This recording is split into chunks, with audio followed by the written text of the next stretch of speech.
Hey guys, मैं शुभम साहू। तो यार आज की इस वीडियो में बात करने वाले हैं स्टेट बैंक ऑफ इंडिया का ई केवाईसी एप्लीकेशन फॉर्म कैसे भरें। आप इस वीडियो को देखने के बाद इजीली आप अपना फॉर्म फिल कर पाएंगे। हिंदी इंग्लिश दोनों में आपको ये बताने वाला हूं मैं। इस फॉर्म को आप एसबीआई की ऑफिशियल वेबसाइट से भी डाउनलोड कर सकते हैं और ब्रांच से भी जाके आप ला सकते हैं। मैं आपको रिकमेंड करूंगा कि आप अपने बैंक के ब्रांच में जाएं और वहां से ले लें। तो भाई नो बकवास, ओनली काम की बात। तो सिंपली शुरू करते हैं इस वीडियो को। सबसे पहले आप ये पढ़ सकते हैं ऊपर, इंग्लिश में मिलता है तो इंग्लिश में ठीक है, हिंदी में मिलता है तब भी आप इसको देख के भर सकते हैं। सबसे पहले यहाँ पे न्यू पूछा जा रहा है और चेंज रिक्वेस्ट आपको पूछा जा रहा है तो कौन सा है आपका। अगर आप नया फॉर्म भर रहे हैं तो आपको यहाँ पे सिंपली न्यू पे टिक लगाना है, और कोई गड़बड़ हो गई, गलत हो गया कुछ, तो उसको चेंज करेक्शन कराने के लिए आपको सेकंड वाले पे टिक करना है। तो यहाँ पे न्यू फॉर्म जैसे भर रहे हैं तो हम यहाँ पे न्यू वाले पे टिक कर दे रहे हैं। उसके बाद आपको यहाँ पे सिंपली एक्नॉलेजमेंट नंबर यहाँ पे मिलता है, आपके पास नहीं, आपको नहीं पता तो आपको सिंपली यहाँ पे नहीं लिखना है। उसके बाद यहाँ पे आ जाता है आइडेंटिटी डिटेल्स। तो यहाँ पे सिंपली आपको नेम ऑफ एप्लीकेंट यानी कि अपना पासबुक पे जो भी आपका नाम लिखा हुआ है वो यहाँ पे फिल कर देना है। यहाँ पे आपको, जैसे कि मेरा नाम शुभम साहू है तो यहाँ पे मैं लिखूंगा शुभम, एक एक एक ब्लॉक में आपको एक अक्षर लिखना है बस। और उसके बाद साहू जैसे लिखूंगा तो एक ये जो ब्लॉक है इसको छोड़ के, यानी कि एक छूट जाएगा, दो वर्ड के बीच में एक ब्लॉक यहाँ पे छूटेगा, तो उसके बाद मैं यहाँ पे साहू लिख दूंगा। तो ऐसे आपको करके लिखना है। उसके बाद अगला यहाँ पे आ जाता है फादर नेम और स्पाउस नेम। तो इसका मतलब ये होता है, जैसे कि मैं स्टूडेंट हूँ और तो मैं अपने पापा का यहाँ पे नाम लिखूंगा। अगर मेरी शादी हो गई है, मेरी वाइफ है, तो मैं वहाँ पे अपनी वाइफ का यहाँ पे नाम लिखूंगा। अगर मैं, जैसे कि आप वाइफ हैं, मतलब कि आप लेडीज़ हैं, तो आप यहाँ पे अपने हस्बैंड का नाम लिखेंगे। फादर नेम वही लिखेंगे जिनकी शादी नहीं हुई बस। अगर आपकी शादी हो गई है, आप लड़की हैं, तो आप अपने पति का नाम लिखेंगे। अगर आप लड़के हैं, आपकी शादी हो गई है, तो आप अपनी पत्नी का नाम लिखेंगे। बस इतना ही करना है। शादी नहीं हुई है तो पापा का नाम लिखना है। उसके बाद यहाँ पे आता है आपका फ़ोटोग्राफ, यानी कि अपना यहाँ पे एक पासपोर्ट साइज़ फ़ोटो लगाना है।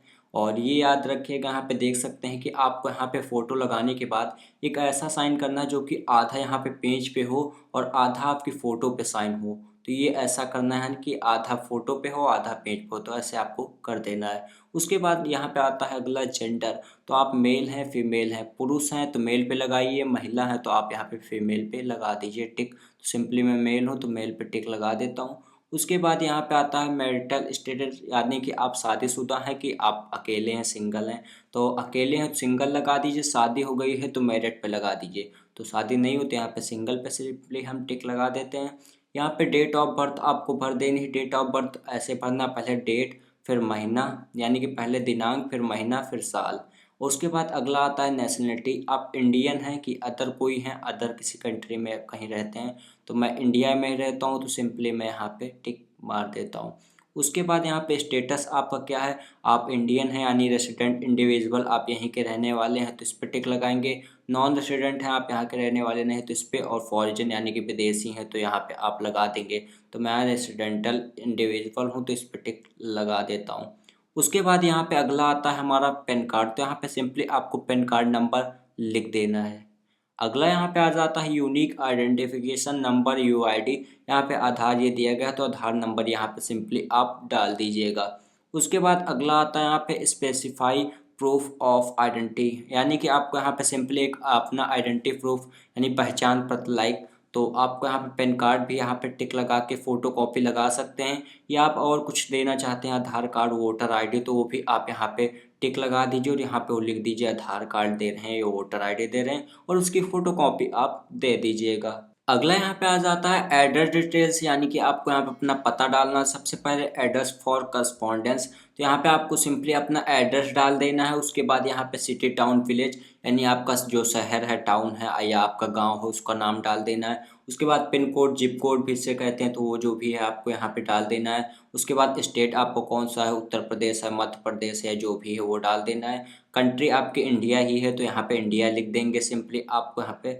और ये देख सकते हैं अगला यहाँ पे specify the proof of address submitted for correspondence address, यानी कि आपको सिंपली एक प्रूफ देना है कि आपका जो एड्रेस है वो कैसे है, मतलब कि वोटर आईडी दे दीजिए, आधार कार्ड दे दीजिए, उसमें आपका एड्रेस लिखा हुआ है तो कोई दिक्कत है ही नहीं। और ये यहाँ पे आपका कॉन्टैक्ट डिटेल्स है, जैसे कि बिजली का बिल भी दे सकते हैं, जो भी चीज़ें जिसमें भी पता लिखा हो और वो गवर्नमेंट द्वारा इशूड हो वो चीज़ आप दे सकते हैं। यहाँ पे आप कॉन्टैक्ट डिटेल्स दीजिए। यहाँ पे अगर आपका टेलीफोन ऑफिस का नंबर है तो फर्स्ट वाले पे, अगर आपका यहाँ पे टेलीफोन घर का है तो उसका दे दीजिए, नहीं ये दोनों छोड़ दीजिए। ईमेल आईडी दे दीजिए, सभी के पास होती है, कोई ज़रूरी नहीं है लेकिन दे दीजिए तो बढ़िया रहता है, @gmail.com वाला। और फैक्स है नहीं तो जो भी है आप मत दीजिए, कोई दिक्कत नहीं। मोबाइल नंबर तो आप ज़रूर यहाँ पे लिख दीजिएगा। उसके बाद यहाँ पे आपको परमानेंट एड्रेस यानी कि आपका स्थायी पता, जहाँ पे आपका मेन आपका जो घर है उसका पता देना है। तो देखिए नॉर्मल पर्सन आपका जैसे एक ही एड्रेस है तो सिंपली आप ऊपर वाले में या नीचे वाले में एक में लिख दीजिए, बस कोई दिक्कत नहीं है। लेकिन ये दूसरा वाला परमानेंट एड्रेस उनको ज़रूरी लिखना है जो लोग नॉन रेसिडेंट एप्लीकेंट, यानी जिन्होंने ऊपर नॉन रेसिडेंट पे टिक लगाया था। तो आपने नहीं लगाया तो आप मत भरिए, एक सिंपली ऊपर वाला है नीचे वाला भर दीजिए और बीच वाला तो भरना ही है, फिर एक कर दीजिए। उसके बाद यहाँ पे भी वही सेम है कि आपको एड्रेस जो भी यहाँ पे लिखे हैं उसका कोई प्रूफ दीजिए, आधार कार्ड, वोटर आईडी कार्ड जो भी है। अगला यहाँ पे आता है अदर डिटेल्स। तो यहाँ पे सिंपली आपको डालना है कि भाई आपका टर्नओवर यानी कितना आप की सालाना इनकम है वो सिंपली यहाँ पे डालना। अगर आपका 1 लाख से कम है तो यहाँ पे बिलो 1 लाख पे टिक लगा देंगे। अगर 1.5 लाख है आपका तो 1.5 लाख पे यहाँ पे टिक लगा देंगे। और यहाँ पे अगर 5 लाख से 10 लाख है तो आपको यहाँ पे लगा देना है। 10 लाख से 25 लाख है तो आपको यहाँ पे लगा देना है। और मोर देन यानी कि 25 लाख से ज़्यादा है तो आपको यहाँ पे लगा देना है। हम सिंपली ज़्यादातर लोग होंगे 1 लाख से कम तो यहाँ पे लगा देते हैं। 1.5 लाख है ऐसा है तो आप ऊपर लगा सकते हैं। दूसरा ऑप्शन आपके पास है कि आप ऐसे लिख भी सकते हैं, लेकिन हमने ऊपर वाला लगा दिया, ठीक है, इसमें कुछ ना करिए। अगला यहाँ पे आता है ऑक्यूपेशन, आप क्या करते हैं, आपका कौन सा धंधा है, क्या है। तो यहाँ पे प्राइवेट सेक्टर में अगर आप हैं तो पहले पे टिक लगाएंगे। Public sector, government service, businessman है, प्रोफेशनल कोई वर्क करते हैं, या एग्रीकल्चर कृषि से हैं, या रिटायर्ड हो चुके हैं, या आप हाउस वाइफ हैं, घर में रहती हैं, महिला हैं, घर का काम करती हैं बस, और कोई वर्क नहीं करती हैं, नौकरी वोकरी। स्टूडेंट हैं आप, पढ़ाई लिखाई, लड़के हैं लड़की हैं तो वो अदर कुछ हैं तो यहाँ पे टिक लगा के लिख देना है। तो सिंपली जो भी आप वहाँ पे लिख दीजिए, ज़्यादातर एग्रीकल्चर वाले कृषि के होंगे, हाउस वाइफ होंगी, महिलाएं और स्टूडेंट जैसे लिख मैं टिक लगा देता हूँ सिंपली। अगला यहाँ पे आता है place tick if applicable. Politically expose person, यहाँ पे आप related to politically expose person, तो अगर आप एक्सपोज पर्सन हैं तभी आप इस पर टिक लगाइए, नहीं तो कोई नॉर्मली तो इंसान नहीं रहता है। और कुछ अदर आपको लिखना है, अगर बैंक वाले कहते हैं तो कुछ लिख सकते हैं, नहीं तो ये छोड़ देना है, कोई दिक्कत नहीं है। अगला यहाँ पे आता है डिक्लेरेशन। तो यहाँ पे सिंपली आपको ये पढ़ लेना है, इसमें सिंपली यही लिखा हुआ कि अगर मैंने कुछ भी इसमें गलत वलत लिखा है, कुछ गलत फिल किया है तो मेरी रिस्पॉन्सिबिलिटी है, मेरी गलती है। और देख सकते हैं ये सब दिया गया है। और उसके बाद यहाँ पे डेट आपको लिख देनी है, पहले दिनांक, फिर महीना, फिर साल।